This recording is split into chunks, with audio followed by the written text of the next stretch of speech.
Hello everyone, this is part 14 of What If Naruto Was Trained by Black Zetsu, and I hope you guys enjoy this video and to like, to subscribe, to share, and check out the playlist. To see more, comment down below. Now let's start the intro. They call me a god. They call me a god. They call me a god. Join my membership, the perks are great. It's in the description. LLL. Mushio's no jutsu. Naruto watched as insects of all kinds flocked to Shino's outstretched hand, pushing down the pang of jealousy that pinged in his chest. Jiraiya had reactivated the camouflage seal on both himself and Tenten for the mission at hand, cautious of the Land of Rivers' heightened security for the upcoming gathering and unwilling to expose the Hidden Leaf's involvement in the task ahead, and the blonde was sorely missing his chakra. Shino released all but a couple of mosquitoes from the hold his chakra had on the gathered insects, prompting the blonde to uncork a ceramic jar and hold it out to the aberrame. One by one, the mosquitoes landed on the surface of the liquid inside the jar and remained there for several seconds before taking off again, buzzing around the bug user's head. When all were ready to go, Shino dispersed them with a wave of his hand while Naruto stopped the bottle and handed it to his teammate for safekeeping. "They'll make it," asked the Jinchuriki. "They simply need to locate the correct targets," affirmed the bug nin. "If your assumptions are correct, they will be incapacitated shortly. I see them." Naruto and Shino's heads turned to the side to find the veins around Hyuga Neji's eyes bulging, his focus in the direction of the castle the Land of Rivers Daimyo and Tanagaku leaders were meeting in. Tenten stood beside him, idly twirling a small dagger by its handle. "Can you tell if any of them are sensors?" "No," replied the Hyuga. "The Byakugan cannot make such distinctions. Neither can the Kikaichu," Shino added. "And even if they could, it would be unwise to attempt it." "Why?" "Because if they are truly adept sensors, they may be able to detect my allies." "Well, not like I didn't see that coming." It was one of the reasons he'd specifically chosen Neji to accompany him on the mission. The Hyuga's range of sight was unparalleled within the workforce members of the clan, his ironic short-sightedness with regards to his life philosophy notwithstanding, and would allow him to keep an eye on the chakra-less Naruto and Tenten from a distance beyond detection. Jiraiya had agreed with his logic, and it had been a stroke of good fortune that Team Guy had returned from its own mission the day before the Special Jonin had come back from his own. Even after suggesting it, he'd been hesitant in following through, given how he'd left things with the older male, but Neji had remained docile so far, if not stoic. In fact, it almost seemed like the long-haired Jonin was studying him, though for what reason he didn't know. Regardless, he was glad things were turning out okay. It certainly wasn't the first time he'd been wrong about something, he doubted it would be the last, either. He was drawn from his musing by Neji's stated, "They have made contact." Another minute passed before he continued, "The toxin has taken effect. They are vomiting, quite prolifically." Naruto allowed himself a small grin at that pronouncement. Neji almost sounded humored by the effects of his poison. "Come on," he prompted, "let's get in position." LLL. Naruto watched as Tenten finished a juggling performance with 7 sharp swords and was promptly directed to where a few individuals had been gathered by the surrounding Tani nin. So far, everything was going according to plan. Following the incapacitation of a number of people poised to service the meeting in the Land of Rivers, the Hidden Valley shinobi in charge of making sure everything went smoothly would be forced to supplement the castle with the nearest available source. So with Neji and Shino overseeing things from afar, Naruto and Tenten had infiltrated the nearby village and joined the lineup of people being corralled as potential replacements. The brunette, her hair once again pulled back into a long braid, was using her expertise with weapons to disguise herself as an entertainer, though like the Hyuga and aberrame, she was there mostly as backup, and to serve as his eyes within the castle's walls. Naruto was the most important piece of the puzzle, and coincidentally, the one calling the shots. When 2 Tani nin walked up to him, the blonde, his hair dyed a deep brown, and makeup once more covering his distinctive facial markings, attempted to look as nervous as a civilian might under the circumstances. "What do you do?" one asked him. "I cook," he replied, bleeding a tinge of anxiety in his voice. "Mostly vegetarian stuff." The 2 valley shinobi exchanged glances before the second one clasped his hands together and closed his eyes. A moment passed before he opened them again, nodding at his companion. "Sensor," Naruto thought. "We need a salad chef, continued the first Tani nin. Think you can do that? Anything for Kensuke-sama, Naruto said, naming the land of rivers daimyo. He allowed himself a pleased grin as they shuffled him over to where Tenten now stood. We're in. In, of course, was just the beginning, and by far the easiest part of his plan. Sure, things could have gone wrong ahead of that, not being chosen as part of the delegation that made it into the castle, for instance, but desperate people made poor decisions, and the camouflage seal hid him and Tenten from the primary method of detection that Tani nin were using. The hard part came with implementing the actual plan of attack, assassinating the hierarchy of the land of rivers without getting caught or implicating Konoha. It was why they weren't getting close without having their chakra blocked, and why Naruto's usual methods weren't being implemented. They had to make it look like an accident, or at the very least, like someone from within the land of rivers dissented against the potential alliance with Akatsuki. Avoiding confrontation with the Tani nin was key. Naruto was good at a lot of things, but the ability to shoot a wind-enhanced arrow through a building wasn't exactly discreet enough to serve their intentions right now.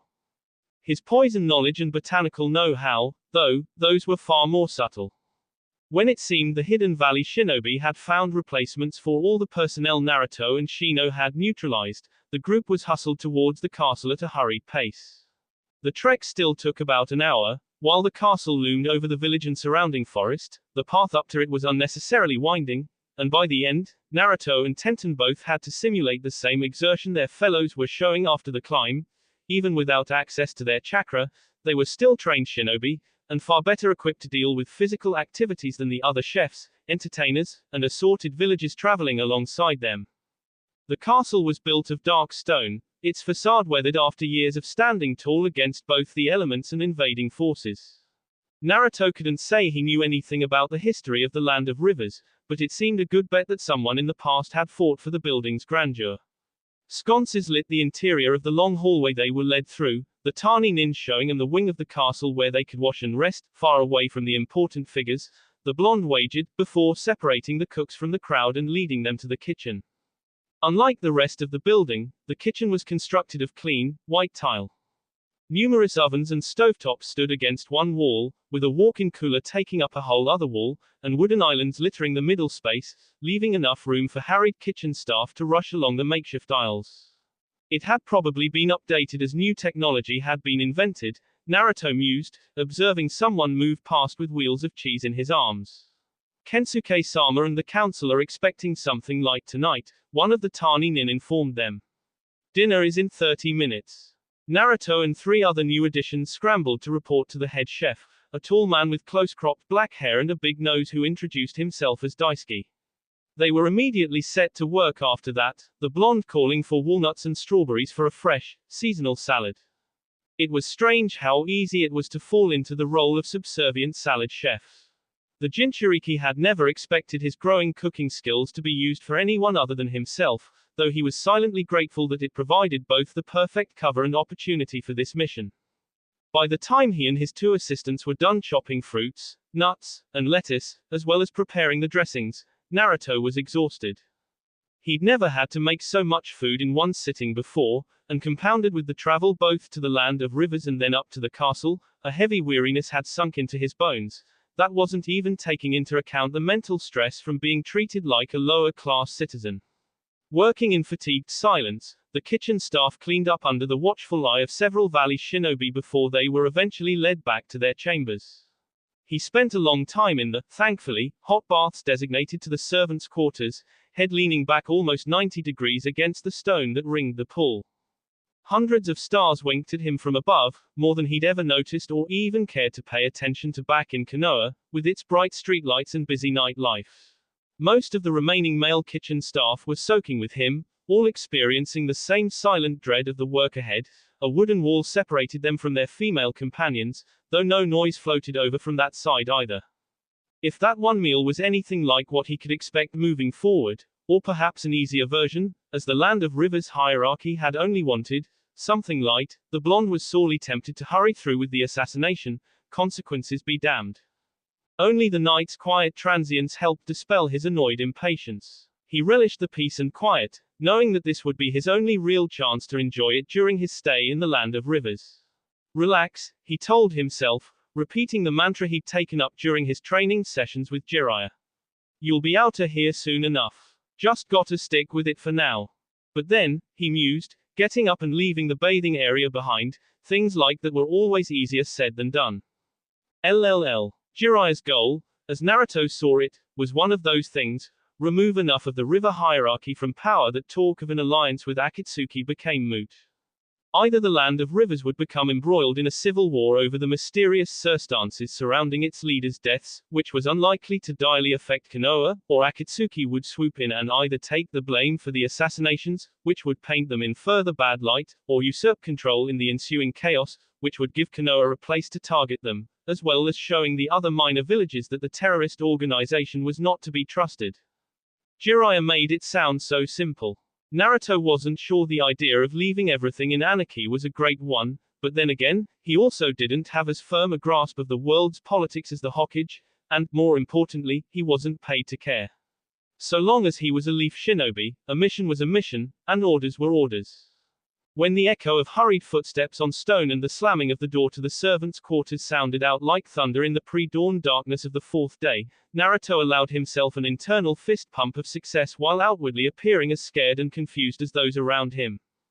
Get up! Barked the tani nin who entered first. More shinobi flooded into the room from behind him. Search everything, he ordered as the bleary-eyed castle staff were herded away from their meager belongings. Blue Eyes watched as senses once more ran down the line of staff, noting the sweat on their brows as they came nearer to him. They were exerting much more effort than before to find a ninja who, for all intents and purposes, didn't exist. Nor would they find any evidence of foul play among the staff's belongings. Naruto hadn't used a phial of poison, but one of nature's deadliest plants to do his dirty work. Every day, food was delivered to the kitchen at dawn's light, overseen by a group of tani nin who performed a cursory check for anything out of the ordinary being smuggled in. When the inspection was completed, staff members would store the edibles in their appropriate places before resuming whatever duties Daisuke dished out to them. Naruto had been consistent in using a mixture of turnips and carrots in each meal, blended into salad dressings or served alongside the main course. It had been an intentional strategy so that he could claim they'd used no new ingredients when the river hierarchy's last meal had been served. The nearly identical water hemlock he'd actually used last night, though, even if the valley shinobi figured it out, which the blonde doubted, seeing as how they hadn't discovered it in the first place. Water hemlock grew in the Kushiro River that was the border between the lands of rain and rivers, so suspicion would fall on an infiltrator from Omegakure, a fellow minor village jealous of Akatsuki's attention, rather than Konoha. He offered silent thanks to Neji and Shino for finding the water hemlock and sneaking it into the supply cart without getting caught. It took most of the day for the tani nin to decide that the staff appeared to be above suspicion, and by then, rumors were going around about traitors in the land of rivers midst. Apparently Naruto's poisoned dinner had hit the daimyo, 3 council members, and at least 6 members of their personal staff, leaving the 3 remaining councillors, one of which was supposedly the most outspoken against allowing Akatsuki a further foothold in the country, as prime suspects.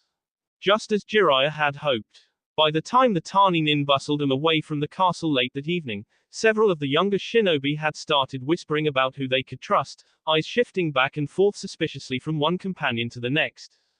Naruto allowed himself a mental pat on the back for achieving what his team had been sent to accomplish, grateful that the other hidden villages lacked a clan with the Yamanakis capabilities for mental espionage. It was amazing how one clever technique could undo days of careful preparation, planning, and execution, he mused as they were returned to the village from where they'd been plucked. He snuck out of the village around 3 a.m., wary of any bump in the night that could be a tani nin looking for an out-of-the-box explanation as to the deaths of the country's hierarchy. Fortunately, there were no obstacles, and he eventually made his way to the pre-established rendezvous point, where the other 3 members of his team were waiting. Mission accomplished, he offered lightly. Neji walked over and gestured for Naruto to remove his shirt. The blonde acquiesced without complaint, giving the Hyuga access to the camouflage seal on his back. The dark-haired male went through the seals Jiraiya had taught him as Shino stated, from our perspective, it would appear so, although it is your determination.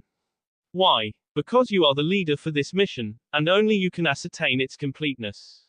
Naruto flexed his fingers as he felt his chakra once more circulating through his body, Neji taking a silent post beside Tenten, who regarded him with curious brown eyes. They'd all done a good job, much better than he'd imagined, considering how he'd left things with both Neji and Tenten in some strange limbo of hostility and confusion, respectively. Without Shino and Neji to deliver the original toxic doses and both find the water hemlock and smuggle it into the castle, or Tenten to surreptitiously inform him which server should take the poisoned bowl, the blonde honestly wasn't sure he could have completed such a parameter-strict mission alone. The admission chaffed slightly, though it was tempered by the fact that, in his ideal endgame, he wouldn't have had to perform the mission in the first place. Yeah, he affirmed, ineffectively trying to rub the makeup from his face onto his sleeve, mission accomplished. LLL. I figured Neji would hate me more. You know, glare a lot and try to kick my ass at every opportunity. He's been more pensive lately. I think maybe you beating him showed him that not everything is set in stone. Naruto let out a thoughtful, remarking with quirked lips, fate is a fickle thing. From his periphery, he could see Tenten shoot him a dry look. I would not say that in front of him. He's better, but don't test him. Oh. Like you're one to talk. You love testing limits. Training with Neji and Lee, wanting to be the next Tsunade, and are you ever gonna tell me why you came me after our mission was complete? Challenging myself to be my best and having goals to shoot for aren't bad things, argued the brunette. Naruto didn't bother disputing her logic, he'd known they were weak points to begin with, distractions meant to pull attention away from the last question. And the K. He'd thought that maybe Ino and Tenten, vastly different people in all other respects, actually had something in common in their romantic interest in him, but the latter's lack of follow-up had left him more confused than either's attraction to him in the first place. The mystery had been irritating him for weeks now. Tenten smiled to herself. Curiosity. You're such a stick in the mud, I thought it would be fun to catch you out of your element. Because the mission wasn't enough for you, he deadpanned. You lie to yourself too well. It allows you to fall into a role really easily. The blonde frowned at that, but decided not to open a second can of worms at this time. So you don't like me? I didn't say that. Yeah, you lost me, he admitted. Tenten shrugged. You either like me back or you don't. If you did, then you would have said something by now. Since you haven't, I'm assuming you don't, so what's the point in making a big deal out of it? We're young, our lives are always in flux, and I've got bigger things to focus on than whether or not you like me. If something changes, you know where to find me. Naruto didn't have a response to that, though he found it a little ironic that, despite how different Ino and Tenten were, both had ended the conversations with him with essentially the same line. He was saved from having to think too hard about it by a sharp crackle in his ear. Neji's droll voice resonated a moment after. We have located the camp. There are 16 shinobi present, with 1 sentry posted in each cardinal direction. Best as a Kamaru and I can tell, they're all Chunin level, Kiba reported. Hey, should be a piece of cake. Naruto placed a finger to his ear and pressed the transmitter button. Don't move yet. Neji, where are you guys?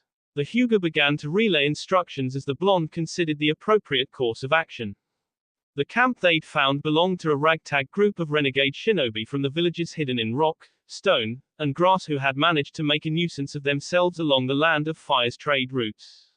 Naruto's team had been tasked with removing the threat, and while the 4 of them were talented enough to dispose of them, especially if Kiba was right about the enemy's skill levels, the blonde wanted to minimize risk as much as possible. Neji and Kiba both relied on close combat to get things done, which was unfavorable considering the Leaf Shinobi were outnumbered 4-1, 3-1 if a Kamaru was included. Spread out, he ordered after he and Tenten had followed Neji's directions and regrouped with the 2 trackers. Take out the guards first, quietly. Then Tenten and I will attack the group from afar, and you 2 can pick off whoever's left. Man, Kiba whined, why you gotta ruin all the fun? Naruto shot him an irritated look. Kiba was more brawn than brain, a lot like how he imagined he might have turned out if Zetsu hadn't sunk roots in him, but it was Neji's curt voice that cut across his complaint. Uzumaki has the right idea. We are outnumbered, and even a skilled shinobi can be taken by surprise. The blonde almost interjected, you would know, but decided that having the Hyuga's support was worth more than the sassy remark. Sowing disarray into their ranks from a distance is a wise course of action. Kiba scoffed, but said nothing else, At his side, Akamaru let out a low whine and nuzzled his nose under his partner's hand reassuringly. Naruto graced Neji with a grateful nod before assigning targets for his teammates, taking to a high tree bough as they circled around to obey his orders. He removed a compact scroll from his belt and unsealed the contents within, slinging a quiver of arrows over his shoulder while retaining a firm grasp on the U-bow Tenten had gifted him. Knocking an arrow and squinting down its length, he could just barely make out the Southern Sentry's distinctive red hair, a phenotype more common to the shinobi of Iwa. His finger tapped a noiseless rhythm against the bow, and he realized with a small amount of annoyance that what Tenten had said during their exchange had irked him. He spent so much time internally debating the merits of philosophy, arguing with himself, the QB had phrased it, which was, to be fair, accurate, that sometimes he couldn't be sure what was real and what was simply a well-conceived fiction constructed to suit his means. That was, after all, how he tried to justify the pleasurable sensations he'd experienced during his mission with the brunette to the land of hot water. It was probably why he was mildly vexed at Tenten's blasé attitude about the whole thing, not to mention himself for his own interest in pursuing the topic. His curiosity and desire for concrete answers made it hard to let sleeping dogs lie. "I am in position," came Neji's voice in his ear, followed by Kiba's and then Tenten's a minute after. "All right, count to 5, then take him out." Releasing the communicator, he readied his bow and began the silent countdown. At 5, the arrow sped through the air, catching the unsuspecting guard in the head and killing him instantly. He thought he heard someone in the camp yell something, but was too far away to make it out.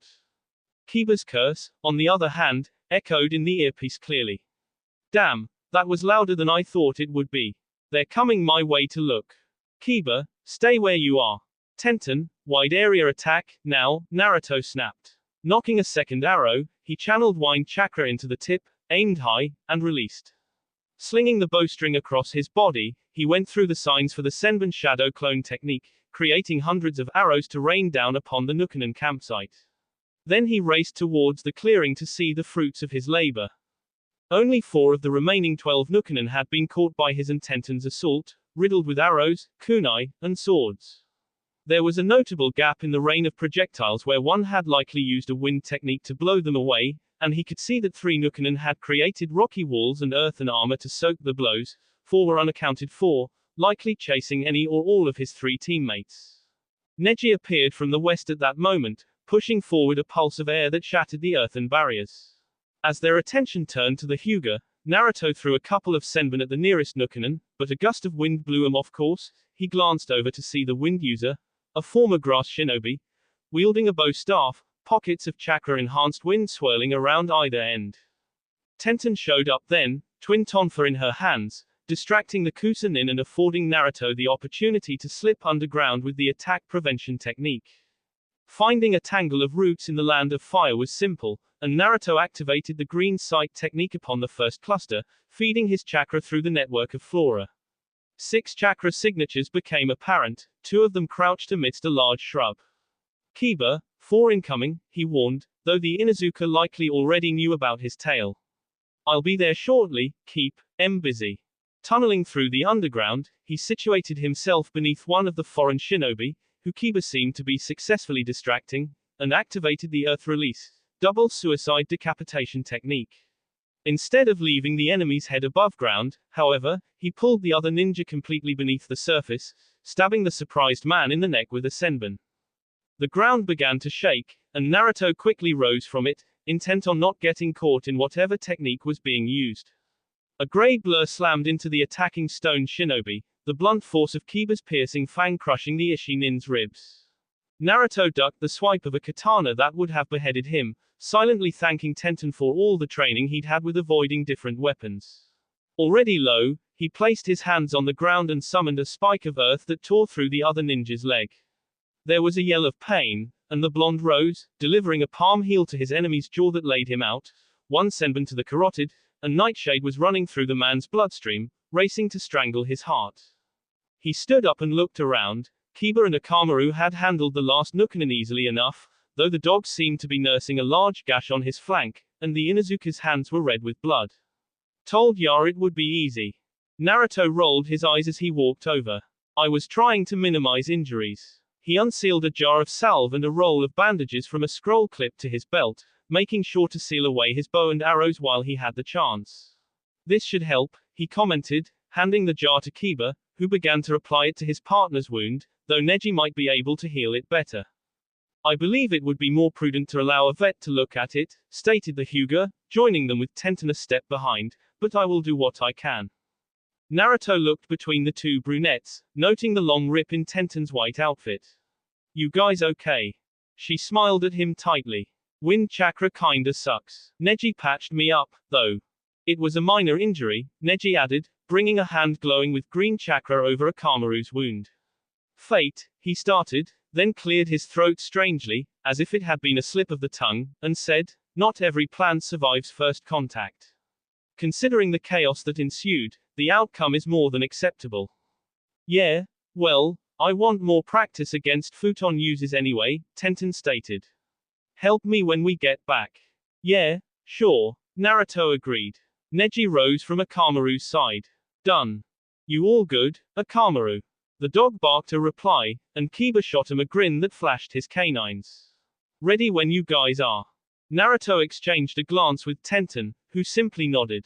Alright, let's go then.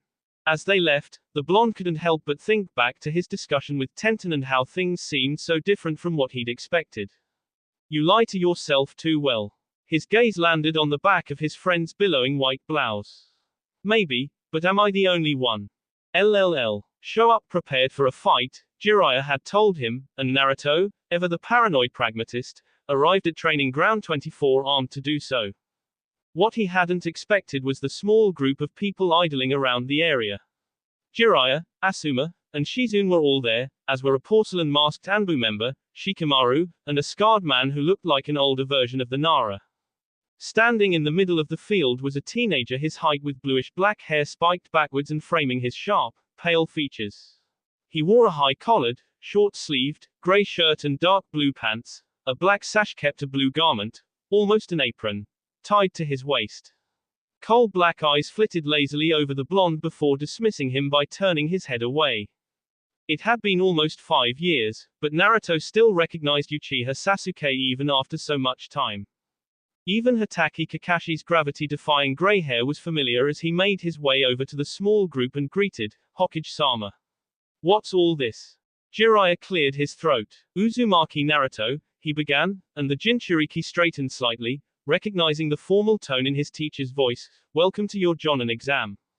Naruto had to resist the urge to pump his fist in excitement. Finally. He'd been wondering at Jiraiya's recent insistence over the past number of months to have him lead missions, and now he finally had an explanation. The Sannin had been testing him. The requirements for advancing to Jonin were poorly defined. The Chunin exams were relatively cut and dry, but after that, promotions were made at the behest of each village's kage, with Tokubutsu Jonin often serving in niche roles and Anbu displaying the highest level of aptitude for the shinobi arts. But Jonin, Naruto knew little else aside from the fact that skillfulness, if not some loose definition of mastery, of at least 2 elements was required, though it was possible that special circumstances existed for those hopefuls belonging to prominent clans, like the Hyuga or Nara, which was why he'd started learning Earth Release ninjutsu from Zetsu a year ago. Barring that, there were no guidelines he could find that would push along his promotion, nor any Jonin who would give straight answers to his questions, so he'd taken every assignment he'd been offered in whatever role he'd been cast to bolster himself in the eyes of the Godime.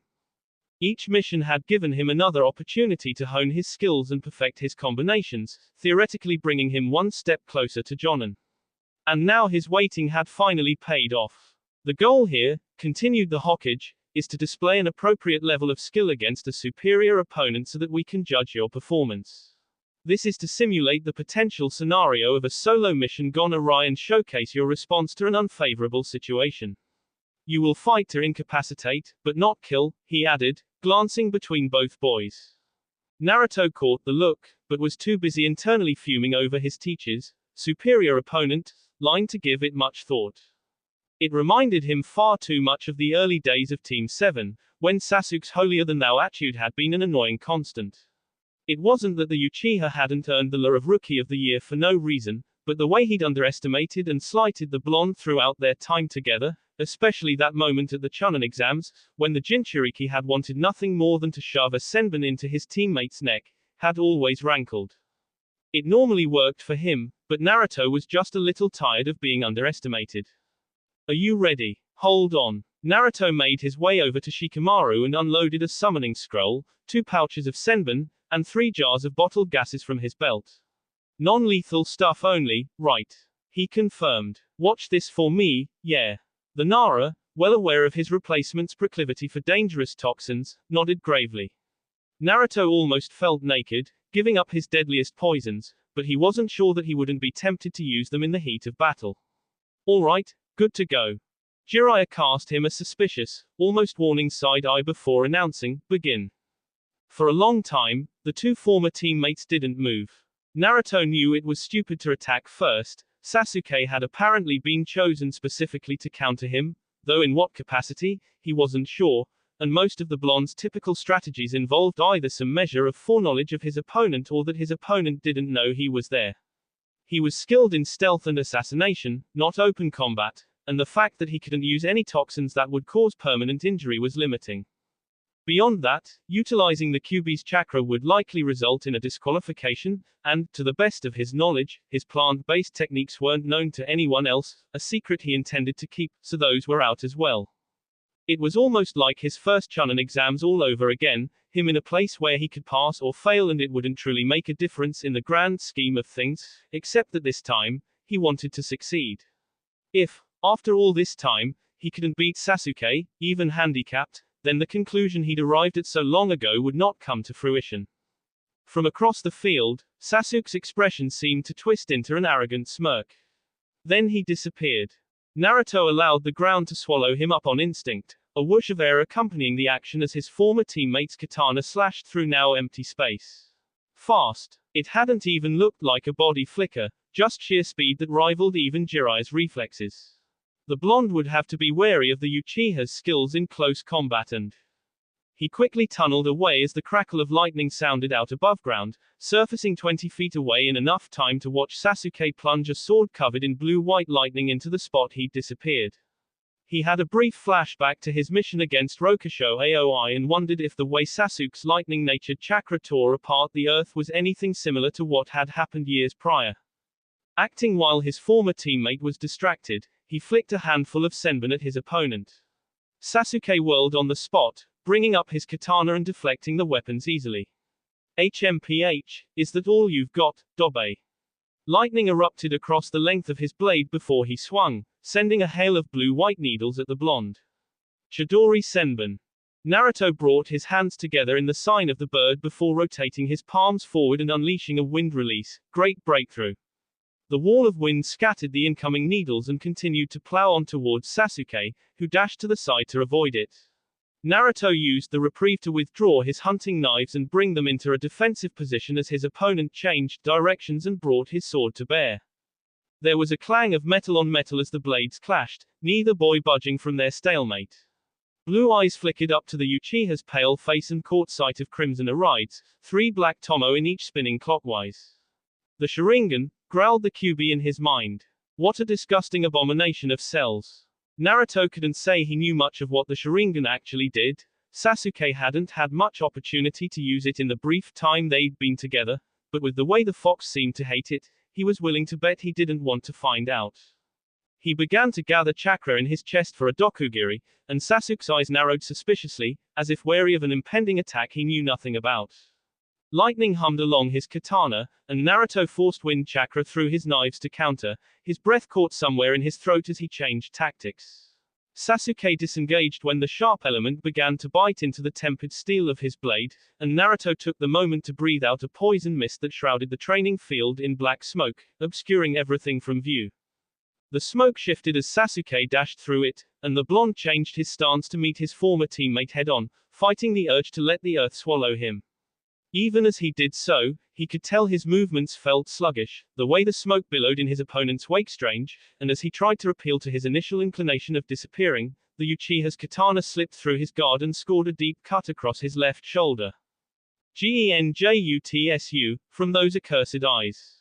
Naruto had experimented with enough psychotropic plants and fungi, a precautionary measure against his arguably limited understanding of genjutsu, to recognize the distorted reality and impaired reaction time based on one miscalculation, even without the fox's help.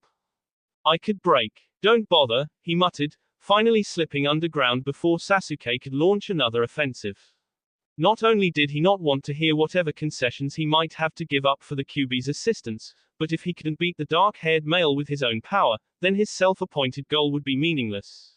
Kai. Twisting his hands from the focus sign into even more hand seals, he summoned chakra to the earth around him and coalesced a series of earth clones into existence. Activating the green sight technique, he tracked as the Uchiha handily destroyed one doppelganger after another with speedy kenjutsu. As he targeted the last clone, Naruto finished another series of seals and spread his chakra through the dirt beneath his duplicate.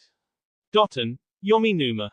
Everything in a 30-foot radius liquefied to sludge as the earth release. Swamp of the underworld took effect, and Naruto released the attack prevention technique, surfacing 10 feet away from a sinking Sasuke.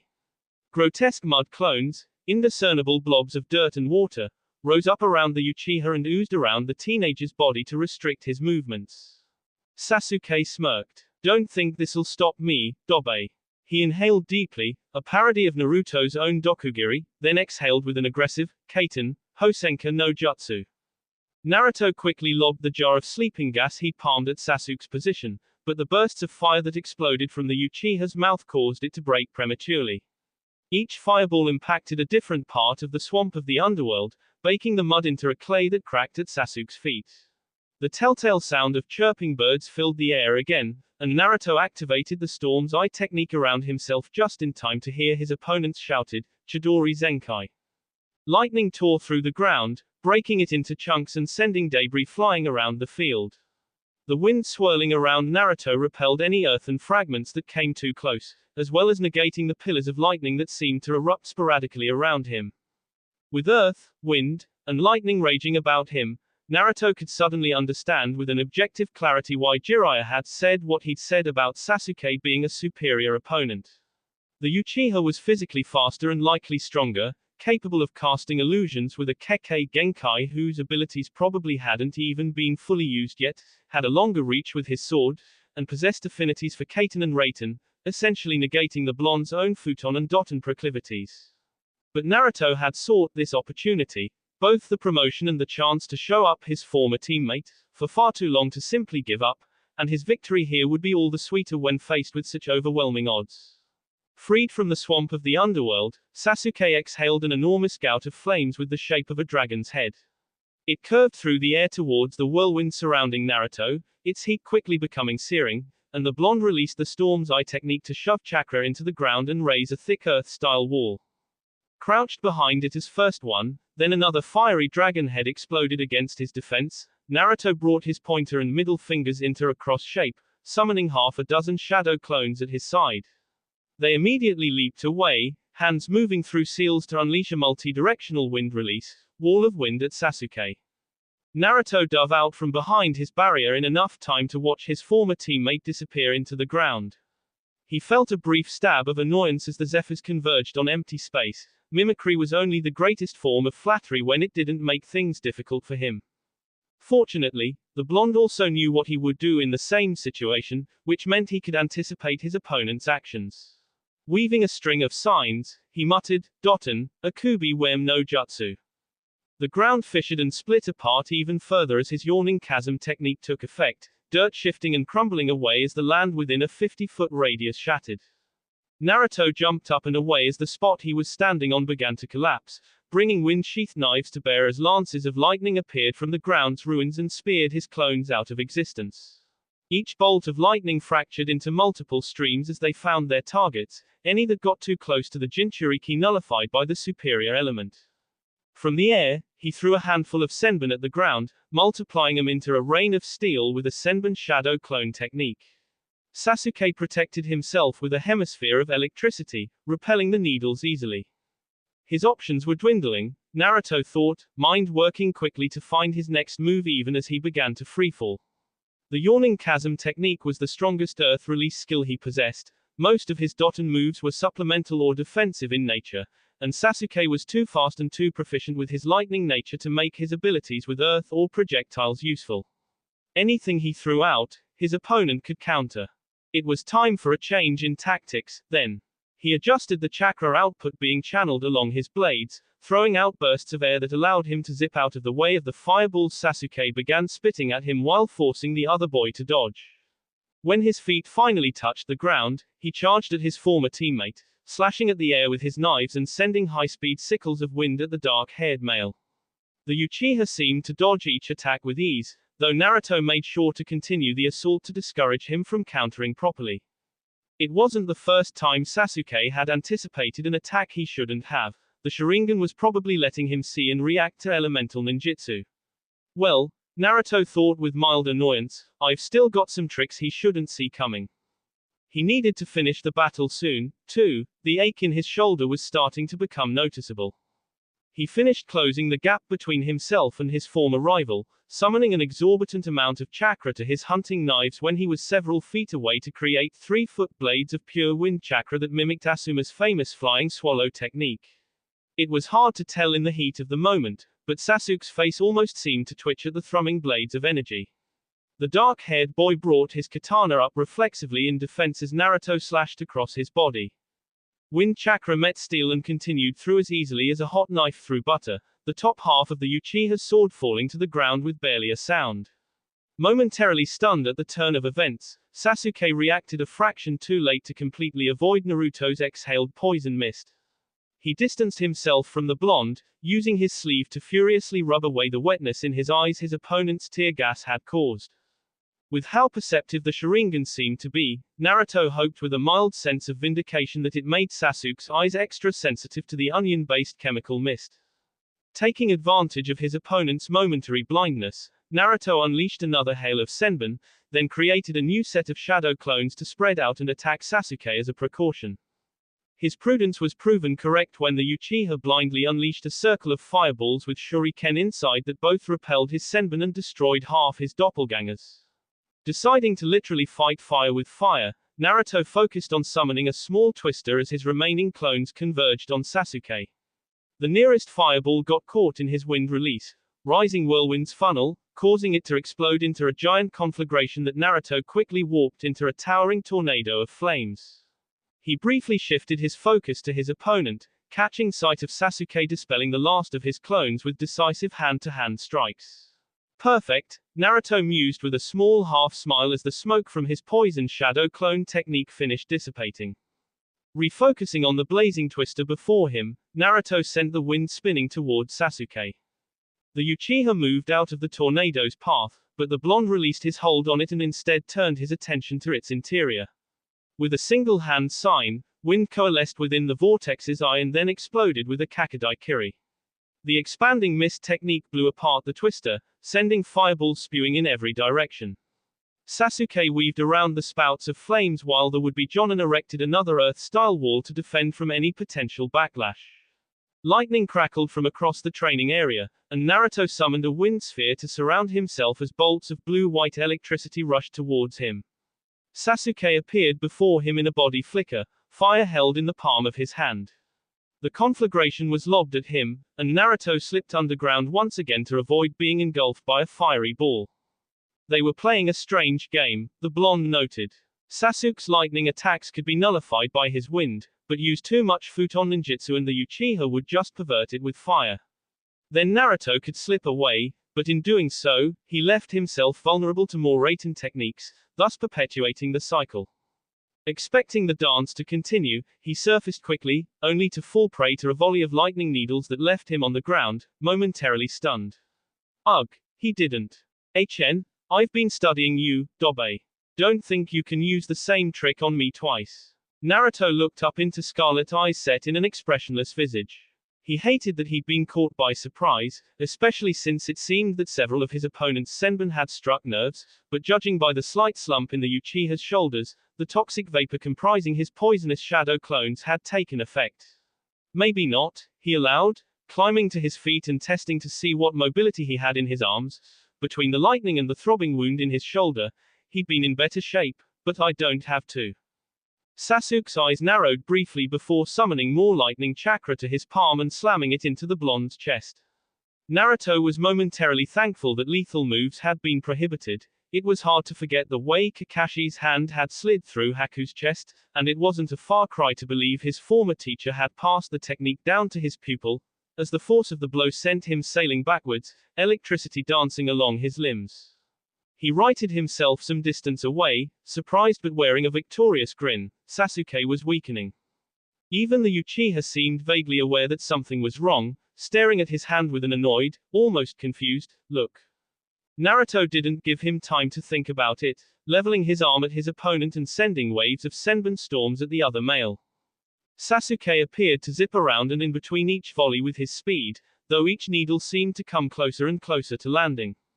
When he almost seemed to be on top of the blonde, Naruto threw his palms to each side, to the best of his ability, and performed a seal-less futon, Daitopper, sending a buffet of wind out in all directions. The Uchiha was caught in the blast and sent flying, landing rather gracelessly on his knees, breath coming in shallow gasps. Then his eyes went wide and he keeled over, muscles too paralyzed to keep him upright any longer. Naruto took careful aim and flicked a couple of senbon coated with knockout poison at his former teammate's prone form as a precaution, then sat down and began to tend to his shoulder. He won't be getting up for a bit, he announced to his audience without looking up from his work. A delicate hand shrouded in glowing green chakra entered his periphery moments later, and the pain in his shoulder ebbed away. Shizune offered him a kind smile filled with pride. You did so well, Naruto-kun. You didn't use hemlock on Sasuke-kun, did you? No, azaleas. I've got the antidote here, too, he added, unsealing a jar from one of his scrolls and presenting it to the medic. He graced her with a small smile. Thanks, Shizune-san. The clearing of a throat drew his attention away from the medic, and Naruto lifted his eyes further to find Jiraiya standing not far away. Shizune excused herself and hustled over to where Sasuke lay, beginning the process of revitalizing him. Naruto rose to his feet and inclined his head to his teacher respectfully, murmuring, Hokage-sama. Naruto, returned the older shinobi. You displayed an impressive amount of aptitude for Doton and Futon ninjutsu, as well as restraint in your choice of attacks. You showed a strong awareness of your surroundings and a good grasp of strategy, especially considering the disadvantages against your opponent. I have also received a number of reports from Shikamaru and Neji that prove you can safely and effectively lead teams on missions. Jiraiya's serious expression broke into a wide smile. Congrats, kid, you're a Jonin now. The blonde couldn't stop the enthusiastic holler that escaped his lungs at the news, even as Jiraiya chuckled bemusedly. I did it, and handicapped, too. He wondered how things might have gone differently if he and Sasuke had been allowed to use more dangerous techniques, but then shrugged off the hypothetical, too excited at the news to pay heed to the whirlwind of thoughts in his head. Drop by the office later, Jiraiya said. We'll make everything official then. He waved to the Anbu member, who appeared to be talking to Kakashi, and then disappeared from sight, Asuma and Shizune making their exits after offering their own congratulations, the former promising a celebratory Team 10 dinner in the near future. Naruto made his way over to where Shikamaru was talking to his dad, the older Nara offering a curt bob of his head as he departed. Nice job, Shikamaru said when they were alone. Thanks, Naruto replied, repacking the supplies he'd left at his friend's feet. So I get why Asuma and Shizune were here, but you and your dad. Jonin Commander, came the response, the Nara thumbing in the direction his senior had ambled off in. And the grooming me for some higher position. Sounds troublesome. Shikamaru grinned wryly, rolling his eyes for effect. It is. Dark eyes flickered to a point behind the blonde. Anyway, we'll catch up later. Sure. Later, Naruto bade as his friend strolled away. He turned around, only to come face to face with Kakashi's mask. Oh, Kakashi.